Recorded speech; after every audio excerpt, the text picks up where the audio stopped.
Piacere parlare con voi. Estamos de volta, eu sou o Glauco Diógenes, mais conhecido como o Mago. Esse aqui é o Quarta-feira, aqui eu falo sobre design e esporte de um jeito que ninguém soube contar pra você até hoje. Antes de mais nada, você já sabe o que fazer. Like, compartilha, assina as notificações pra receber sempre que tiver vídeo novo. E hoje vamos falar, sem mais delongas e sem mais enrolazione, la più bella maglia del São Paulo di tutti les tempos, será ou não? Esse time é e sempre será sua torcida, sempre será paixão. E pode ter certeza que em cada parte dessa cidade tem um pouco do nosso coração.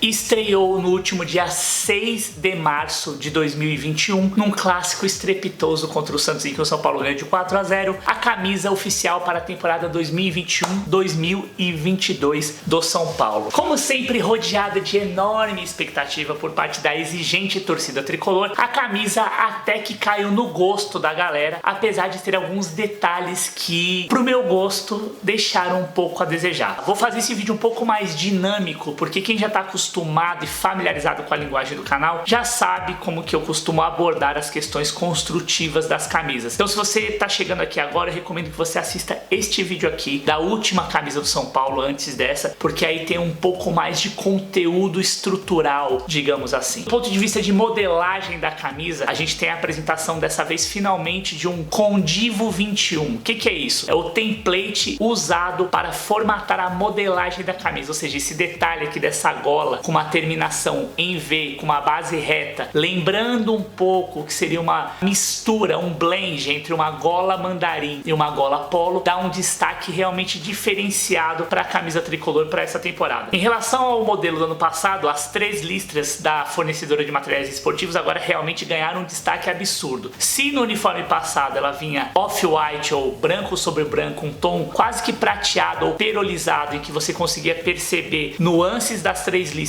quando a luz estava direcionada diretamente sobre os trapézios dos jogadores, agora realmente não tem como você não ver. Outro detalhe que não pode passar despercebido é realmente a altura das faixas. O que eu percebi em relação à edição anterior é que há um tratamento um pouco diferenciado em relação à largura, altura e espessura das faixas. Ela está mais condensada, o que me agrada mais. Consequentemente, o símbolo está um pouco menor se comparado com a edição passada. Ainda existe o problema que não foi solucionado das bordas. As bordas têm sido produzidas em bordado, ao contrário do que seria um patch normal, em que você teria uma estrutura mais voltada para aquele patch aplicado parecido com o que seria o símbolo, o escudo da seleção alemã. Nesse momento a gente ainda não consegue fazer uma análise mais precisa, porque o São Paulo acabou a sua relação com o patrocinador master, então consequentemente o uniforme está mais bonito, porque você não tem o patrocinador master, somente a aplicação das mangas, uma aplicação discreta aqui de um apoiador secundário. Na parte frontal ainda temos o barramento, e esse me chama bem a atenção. Terá sido influência deste humilde canalzinho ou de um grupo de São Paulinos do qual faço parte? Bom, não importa, o fato é que existe um movimento bem interessante e bem apropriado, diga-se de passagem, embora seja um pouco tardio, de você estabelecer uma conexão do nome São Paulo, do time São Paulo com a cidade. Ora bolas, se o time tem o nome da cidade, por que não tentar incluir o Morumbi e outros elementos que fazem parte da história tricolor como um contexto importante de divulgação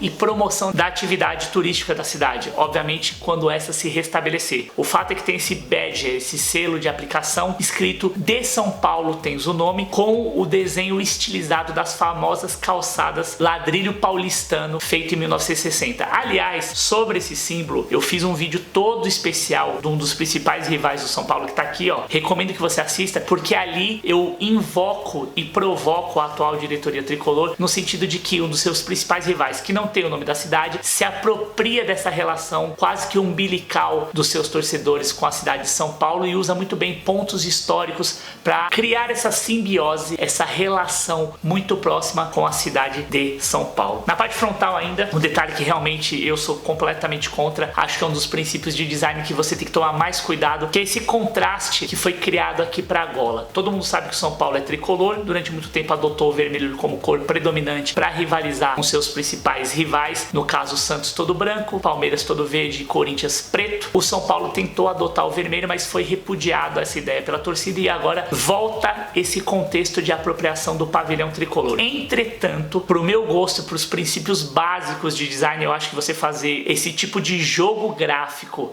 numa gola que é um ponto muito central e focal de uma camisa, um tiro no pé, ainda mais tendo as listras em tom opositivo, que seria aqui no caso a integração do lado esquerdo vermelho inteiro e aqui o preto com vermelho e branco. Quando você vê a camisa de perfil, beleza, fica até interessante. Tem uma foto do Luciano na vitória do Santos que você vê e fica até interessante a ideia. Porém, no contexto todo, eu acho a ideia pobre, ruim, já foi usado outras vezes, não usaria. Me apropriaria ou da gola toda vermelha para fazer essa integração e aí a fusão com o que seria a marca principal de materiais de fornecimento esportivo, ou ainda invocaria o nosso heritage, a ancestralidade tricolor, que era muito bonito e muito próprio quando a Adidas utilizava uma lista vermelha, uma lista preta e uma lista vermelha, e todos os São Paulinos adoram. Talvez fique aí a sugestão para o ano que vem, quando vocês criarem a camisa nova, principalmente na parte frontal.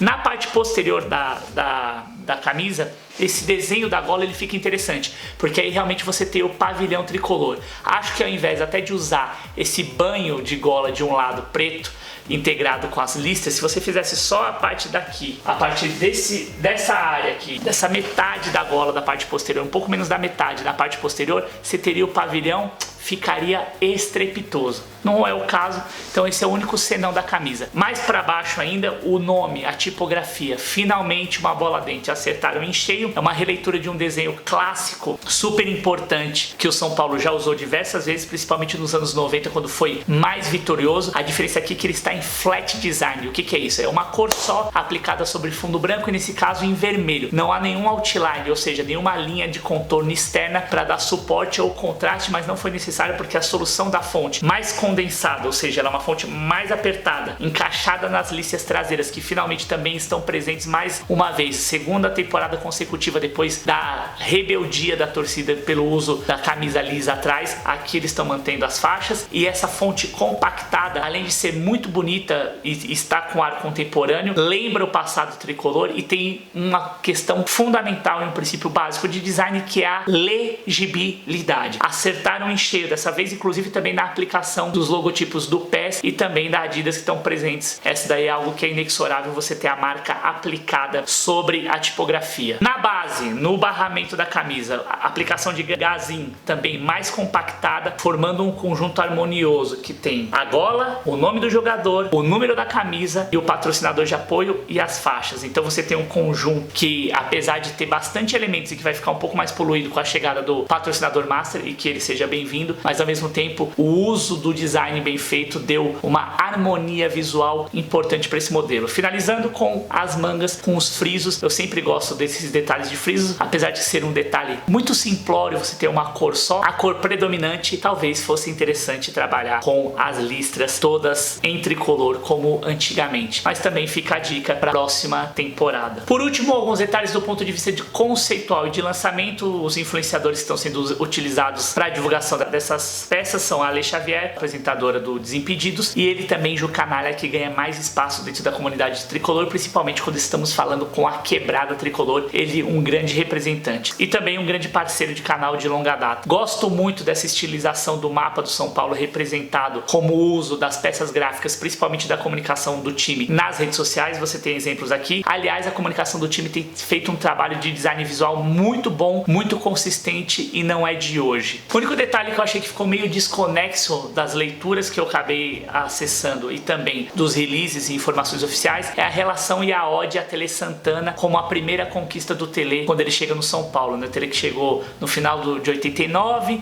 90 perde pro Corinthians e tal, mas eu não vejo nenhuma relação específica com nenhuma camisa. Talvez o uso do número, pode ser, mas esse é um número que ficou muito mais marcado como os anos 90. Não me lembro de ter uma associação direta com a primeira conquista de Tele Santana em nenhum ponto de design dessa camisa. Pode ser o friso dos shorts, o barramento dos meiões aqui nesse exemplo. Aliás, os meiões que precisam e carecem de um melhor tratamento. Você tem as 3 listras aqui, de repente as listras poderiam ser tricolores, e aí eu gosto da aplicação do logotipo da Adidas em preto. Talvez no meião somente o acrônimo SPFC. Ora vermelho, ora preto ou ora branco sobre branco. É uma tentativa, mas é importante a gente conseguir modular esse meião para deixar ele caracterizado também como um elemento identitário do uniforme como um todo. Para meiões eu sou contra você fazer a aplicação do escudo, porque fica muito brega e dependendo do formato da perna do jogador, da batata, você vai ter o logotipo todo torto, o escudo do time todo torto e distorcido, ou ao contrário, se ele tiver a perna muito fina,